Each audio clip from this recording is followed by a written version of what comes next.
बादशाह की घमंडी शहजादी और गरीब मछुआरा की कहानी। सुंदरता के गुरूर में चूर शहजादी माहिरा अपने माँ बाप की इकलौती संतान थी।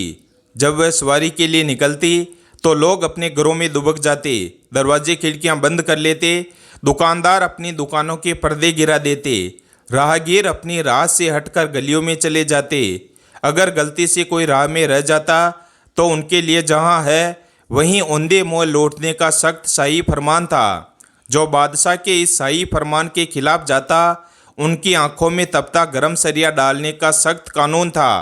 एक दिन शहजादी माहिरा की सवारी उसके ढेर सारे अंगरक्षकों सहित बाजार से गुजर रही थी। तभी बाजार के दूसरे रास्ते से एक बूढ़े राहगीर ने प्रवेश किया। तेजी से आगे बढ़ते शहजादी के काफिले को जब बूढ़े राहगीर ने अपनी तरफ आते देखा तो उसके पास इतना समय भी नहीं था कि वह भागकर कहीं छुप जाए। वो एक गरीब बूढ़ा मछुआरा था जिसके सिर पर मछलियों से भरी टोकरी थी। टोकरी को फेंक कर औंधे मुँह जमीन पर लेटता तो उसकी सारी मछलियां मर जाती। काफिला उसके पास आ पहुंचा। शहजादी के सिपाहियों ने उसे गिरफ्तार कर लिया। घमंडी शहजादी ने उसे देखकर अपने सिपाहियों को आदेश दिया, इस दुस्साहसी को कैद कर लिया जाए और शाही फरमान के अनुसार 2 दिन बाद इसकी मलिन आंखों में तपता गरम सरिया डाला जाए। इतना सुनकर बूढ़ा मछुआरा थर थर कांपने लगा और बोला, ए शहजादी, मुझ गरीब मछुआरे की उम्र का लिहाज करते हुए मुझे रहम की बख्शीश दो। पर शहजादी माहिरा पर बूढ़े मछुआरे की बातों का कोई असर नहीं हुआ। उसने कहा, इस कमबख्त की आंखें फोड़ दो। इतना कहकर वह अपने काफिले के साथ आगे बढ़ गई। बूढ़ा मछुआरा कांपता हुआ माफी की भीख मांगता रह गया। डर के मारे उसके हाथ पैर कांप रहे थे, जिससे उसकी मछलियां बिखर गई। बहते नेत्रों के साथ वह मछलियां उठाने लगा तो शहजादी के सैनिकों ने धमकाते हुए कहा, क्या कर रहा है बदतमीज, तूने रास्ते को खराब कर दिया, तेरे पास इन सब के लिए समय नहीं है। इतने में एक नौजवान आया और बूढ़े की मछलियां इकट्ठी करके उसकी टोकरी में डाल दी। सिपाहियों ने गुस्से में नौजवान से कहा, चल यहाँ से अपना रास्ता नाप। नौजवान लड़का मन ही मन शहजादी को सबक सिखाने का निश्चय करके वहाँ से चला गया।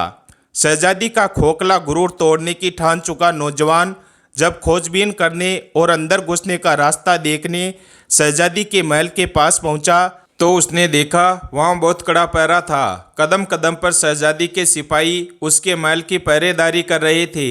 अच्छी तरह से ताक झांक कर वो सही मौके के इंतजार में वापस लौट गया।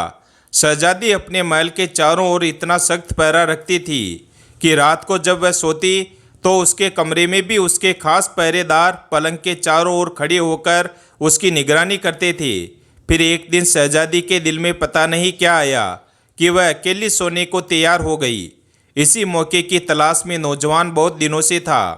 आधी रात को वह महल के सभी पहरेदारों को चकमा देते हुए शहजादी के कमरे में दाखिल हुआ और देखा शहजादी पूरे इत्मीनान से सो रही थी।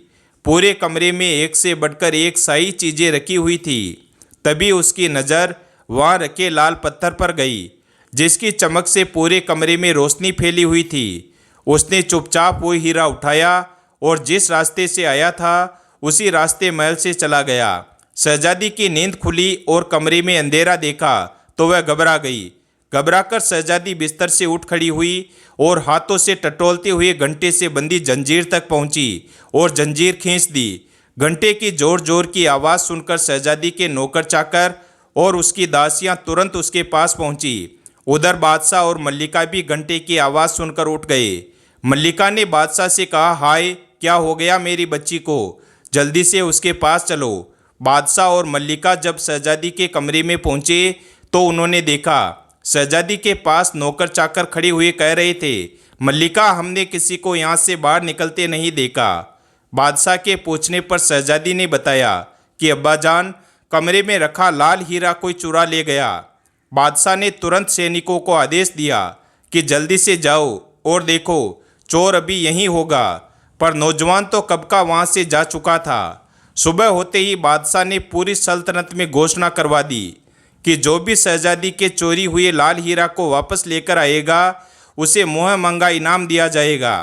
नौजवान को जब बादशाह की घोषणा का पता चला तो वह मन ही मन खुश हुआ। वह अब अपने अगले कदम के लिए तैयार था। शहजादी के गुरूर को तोड़ने की नौजवान की योजना अब उसके हिसाब से जा रही थी। अपनी योजना अनुसार वह बादशाह के सम्मुख पेश हुआ और तख्त के सामने झुककर बड़ी अदब के साथ सलाम किया। बादशाह ने नौजवान से पूछा, कौन हो तुम?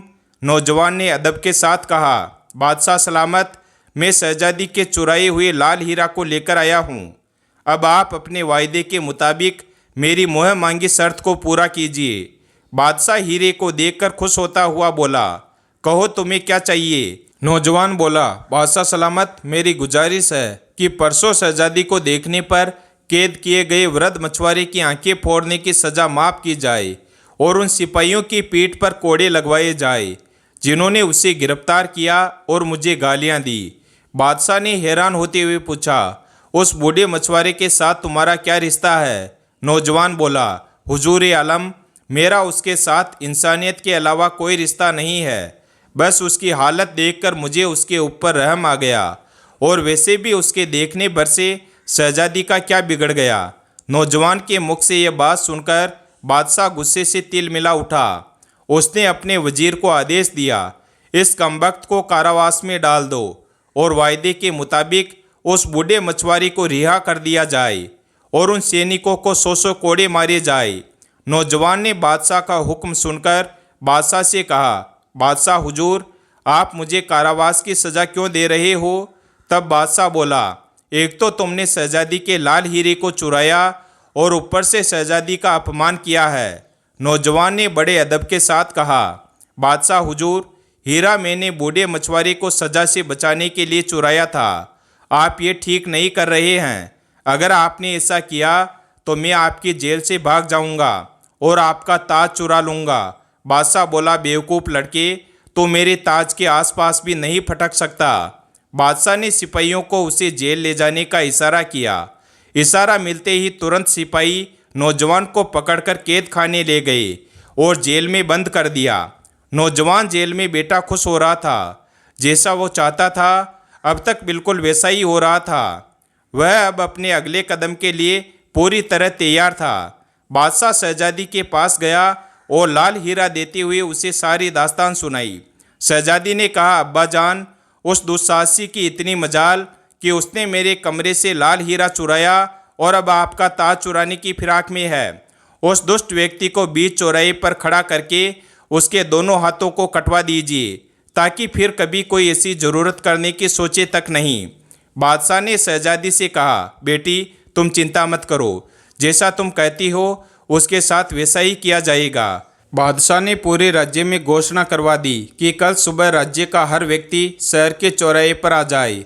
बीच चौराहे पर शहजादी के महल में चोरी करने वाले दुष्ट नौजवान व्यक्ति को खड़ा करके उसके दोनों हाथ काटे जाएंगे। बादशाह का वजीर जब कैद खाने जाकर नौजवान को ये खबर देता है तो नौजवान जोर जोर से हंसने लग जाता है और कहता है, तुम सब पागल हो गए हो, सुबह तक यहाँ कौन रुकेगा? मैं तो आज रात ही बादशाह का ताज लेकर यहाँ से भाग जाऊँगा। वजीर ने कैद खाने के दरोगा को हुक्म देते हुए कहा कि आज रात कैद खाने के चारों ओर सख्त पहरा लगवा दीजिए। सुबह हुई तो बादशाह ने वजीर को हुक्म दिया, जाओ उस कमबख्त को जल्दी लेकर आओ। उसके हाथ कटते देखने के लिए मैं स्वयं भी बेताब हूँ। वजीर जी हुजूर कहकर तुरंत कारावास की ओर चल दिया। उसने कारावास के दरोगा को कहा, उस नौजवान को लेकर आओ। दरोगा जब जेल के अंदर जाकर देखता है तो उसे वहाँ सिर्फ हथकड़ियाँ पड़ी हुई मिलती है। यह देखकर दरोगा के पैरों तले जमीन खिसक जाती है। वह भागकर वजीर के पास जाता है और बताता है कि हुजूर, वहाँ तो सिवाय हथकड़ियों के कुछ नहीं है। लड़का जेल से भाग चुका है। वजीर बोला, बादशाह सलामत अब तुम्हें नहीं बख्शेंगे। दरोगा बोला, हुजूर, पता नहीं उस लड़के ने कैसे किया, क्योंकि आज रात तो मैं खुद उसकी निगरानी कर रहा था और थोड़ी थोड़ी देर में जाकर उसको चेक कर रहा था। वजीर बोला, मुझे कुछ नहीं पता, तुम बादशाह सलामत के पास चलो। दरोगा को लेकर वजीर बादशाह के पास पहुंचा और सारा माजरा बताया तो बादशाह का मुंह पीला पड़ गया, जैसे एकदम उसके शरीर से उसके प्राण निकल गए हो। वह आनन फानन में अपने शयन कक्ष की ओर दौड़ा और देखा तो उसका मुकुट भी गायब था। बादशाह को काटो तो खून नहीं, शहजादी माहिरा अपने पिता के महल में आती है और देखती है बादशाह उदास बैठा हुआ है। शहजादी ने उनकी मायूसी का कारण पूछा तो बादशाह बोला, क्या फ़ायदा मेरे बादशाह होने का, जब एक मामूली सा चोर मेरे महल में दाखिल हो जाता है और जो उसका मन करे उठा ले जाता है। शहजादी बोली, मुझे तो लगता है सभी नौकर उस कमबख्त से मिले हुए हैं, पर आप उदास मत होइए अब्बा जान, एक तरीका है उसे पकड़ने का और आपका ताज फिर से पाने का। आप उस बूढ़े राहगीर को फिर से कैद करवा कर पूरे नगर में घोषणा करवा दीजिए कि बूढ़े मछुआरे की आंखें निकाल कर उसे शहजादी के महल में बंदी बनाकर रखा गया है, तो वह उसे बचाने जरूर आएगा। बादशाह के हुक्म की देर थी कि कुछ ही देर में सैनिक उस बूढ़े राहगीर को पकड़ लाए। बादशाह ने बूढ़े मछुआरे को आराम के साथ शाही कमरे में ठहराया और अपनी योजना अनुसार पूरे राज्य में घोषणा कर दी कि बूढ़े मछुआरे की आंखें निकालकर उसे कैद करके रखा गया है। नौजवान को जब पता चला तो उसके तन बदन में आग लग गई। उसने खुद से कहा, जब मेरे ऊपर वश नहीं चला तो उस बूढ़े राहगीर को ही उठा लिया, पर अब बस बहुत हुआ, अब इन सब का अंत करने का समय आ गया है। रात हुई तो शहजादी के महल के चारों तरफ कड़ा पहरा लगा दिया गया। कदम कदम पर शाही सैनिक अस्त्र शस्त्रों के साथ चौकन्ने खड़े थे। खुद बादशाह भी भेष बदलकर गश्त कर रहा था और तभी अचानक शहजादी के महल से हृदय चीर देने वाली चीख सुनाई दी। बादशाह आनन फानन में भागा भागा शहजादी के कमरे में दाखिल हुआ। देखा तो शहजादी जमीन पर पड़ी हुई है और उसका पूरा शरीर नीला पड़ गया है। तुरंत शाही वेद को बुलाया गया। जब वेद ने राजकुमारी को चेक किया तो उसके होश उड़ गए। कांपती आवाज़ में बादशाह से कहा, माफ़ कीजिए हुजूर, शहजादी अब इस दुनिया में नहीं है। किसी जहरीले सांप के काटने से वह मर चुकी है। बादशाह के ऊपर तो जैसे मुसीबत का पहाड़ टूट पड़ा। वह दाढ़े मार मार कर रोने लगा। बेटी, तुम मुझे छोड़कर नहीं जा सकती, तुम्हारे बिना मैं भी अपने प्राण त्याग दूंगा। पूरे महल में चीख पुकार मच गई। तभी वजीर की नज़र वहाँ रखी एक कुर्सी पर गई जिसके ऊपर बादशाह का शाही ताज रखा हुआ था। वजीर बोला, माफ़ करना हुजूर, यह सही समय नहीं है, पर यह सब किया धरा उस चोर का ही है। वही यहाँ पर किसी जहरीले सांप को छोड़ गया और आपका ताज भी रख गया। शहजादी की मौत के गम में बादशाह पूरी रात रोता रहा। सुबह हुई तो रस्म अनुसार शहजादी को दफनाया गया। शहजादी के गम में पूरे नगर की आंखें नम थी। हर जगह एक अजीब सा सन्नाटा पसरा हुआ था। शहर की सभी दुकानें बंद थी। हर कोई शहजादी के लिए दुआ कर रहा था। अगले दिन बादशाह जब शहजादी की समाधि पर फूल चढ़ाने गया तो देखा शहजादी की कब्र खुदी हुई थी। शहजादी का पार्थिव शरीर कब्र से गायब था। यह देखकर बादशाह को बड़ा भयानक सदमा लगा। अपने होशो हवास खो बैठा और वह जमीन पर गिर पड़ा। वजीर ने जब उस पर ठंडा पानी से छिड़काव किया तो उसे होश आया, पर बादशाह अब भी अपने होशो हवास में नहीं था। वह सबकी तरफ ऐसे देख रहा था जैसे वह किसी को जानता ही ना हो। 4-5 दिन के इलाज के बाद उसका होश ठिकाने आया। बादशाह को इतना गम शहजादी की मौत का भी नहीं था जितना उसकी मैयत गायब होने का था। असली कहानी यहीं से शुरू होती है। आखिर वह नौजवान कौन था और शहजादी की लाश को लेकर कहाँ गया था और शहजादी की लाश के साथ क्या किया था, जानने के लिए वीडियो के अंत तक बने रहें। बादशाह ने दूसरे राज्यों से स्पेशल जासूसों की पूरी टुकड़ी बुला ली और शहजादी की मैयत का पता लगाने को कहा। शहर के चप्पे चप्पे में अब जासूस फैल चुके थे, पर उन्हें क्या पता था शहजादी का चोर तो कब का मुल्क से बाहर जा चुका था। कब्र खोदकर शहजादी की लाश को बाहर निकालने वाला कोई और नहीं बल्कि वो नौजवान ही था जो शहजादी के गुरूर को तोड़कर ध्वस्त करने की ठान चुका था। शहजादी की लाश को अपने घोड़े पर लिए वह बहुत तेजी से आगे बढ़ रहा था। चलते चलते वह बगदाद शहर के बाहर पहुंच गया। शहजादी की लाश को झाड़ियों में छुपाकर वह एक संदूक ले आया। संदूक में शहजादी को लेटाकर शहर के अंदर गया और उसने एक सराय का कमरा किराए पर लिया। जब रात हुई और सब सो गए तो नौजवान ने संदूक को खोला और कुछ मंत्र बोलकर एक सांप बन गया। सांप बनकर नौजवान ने शहजादी के कटे हुए स्थान से सारा जहर चूस लिया और फिर से अपने असली रूप में आ गया। कुछ ही समय बाद आह भरती हुई शहजादी उठकर बैठ गई। उसने पानी मांगा, तब नौजवान ने उसे पानी पिलाया। पानी पीकर शहजादी के होश कुछ ठिकाने आए तो वह बोली, मैं कहाँ हूँ और तुम कौन हो? मैंने अभी भी एक बहुत भयानक सपना देखा कि एक सांप के काटने से मेरी मृत्यु हो जाती है, मुझे दफना दिया जाता है। फिर तुम आकर मुझे कब्र से निकालकर एक सफ़ेद घोड़े पर यहाँ ले आए, पर वह सपना एक सपना ना होकर हकीकत था। तुम मुझे यहाँ क्यों लेकर आए? तुम्हारा मकसद क्या है? और इतने सारे सिपाहियों के होते हुए तुम महल में घुसकर चोरी कैसे करते हो? बौखलाई शहजादी ने एक साथ सवालों की बौछार कर दी। तब नौजवान बोला, सुनो शहजादी, अगर तुम जानना ही चाहती हो तो मेरा नाम बिन मुस्तफ़ा है। मेरे अब्बा जान बहुत बड़े जादूगर थे जिन्होंने मुझे अपनी विद्या से सांप का रूप बदलने की विधि सिखाई है।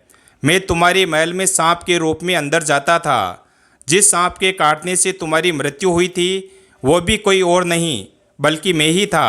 मैं जानता था सांप के काटे हुए मनुष्य का अगर 3 दिन के अंदर जहर चूसकर निकाल दिया जाए तो वह फिर से जिंदा हो जाता है। यह सब मैंने तुम्हें सबक सिखाने और तुम्हारे खोखले गुरूर को तोड़ने के लिए किया, और अब तुम सदा के लिए मेरी दासी बनकर मेरे साथ रहोगी। यही तुम्हारी सजा है। शहजादी सबको सुनकर एकदम सन्न रह गई। उसे कुछ बोलते ना सूझा। कुछ देर चुप्पी के बाद शहजादी ने माफ़ी मांगते हुए कहा, मैंने ताकत के गुरूर में चूर पता नहीं कितने ही लोगों का अनिष्ट किया है, मुझे माफ़ कर दो। पर नौजवान के ऊपर शहजादी की पश्चाताप भरी बातों का कोई असर नहीं हुआ। शहजादी को अपने घर लाकर एक दासी की तरह नौजवान रखने लगा। कुछ दिन तक तो शहजादी ने नौजवान से मिन्नतें की कि वह उसे उसके पिता के पास छोड़ आए, पर नौजवान को उसके ऊपर विश्वास नहीं था। उसे लगता था शहजादी यह सब मजबूरी में और उसकी कैद से छूटने के लिए बोल रही है। समय बीतता गया। शहजादी अब अपना पूरा अहंकार त्याग कर एक पत्नी की तरह घर का सारा काम करती और नौजवान की हर छोटी से छोटी बात का ख्याल रखती।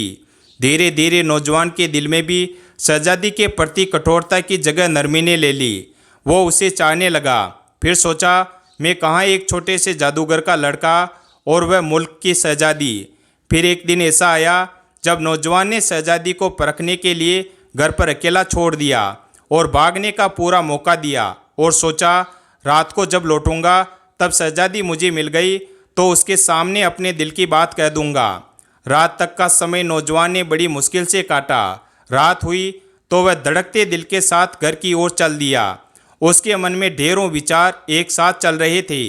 नौजवान जब रात में घर आया तो उसने देखा शहजादी कहीं नहीं गई, बल्कि रोज़मर्रा की तरह अपने कामों में तल्लीन थी।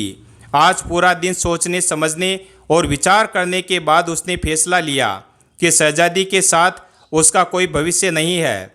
उन दोनों के बीच प्रतिष्ठा और रुतबे की बहुत बड़ी दीवार है, तो वह उसे सही सलामत बादशाह के पास ही छोड़ आएगा।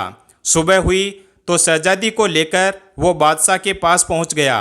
जब बादशाह ने अपनी बेटी को सही सलामत देखा तो उसकी आंखों में खुशी की अश्रुधारा बह निकली। उसने शहजादी को गले लगा लिया और ढेरों सवाल एक साथ दाग दिए।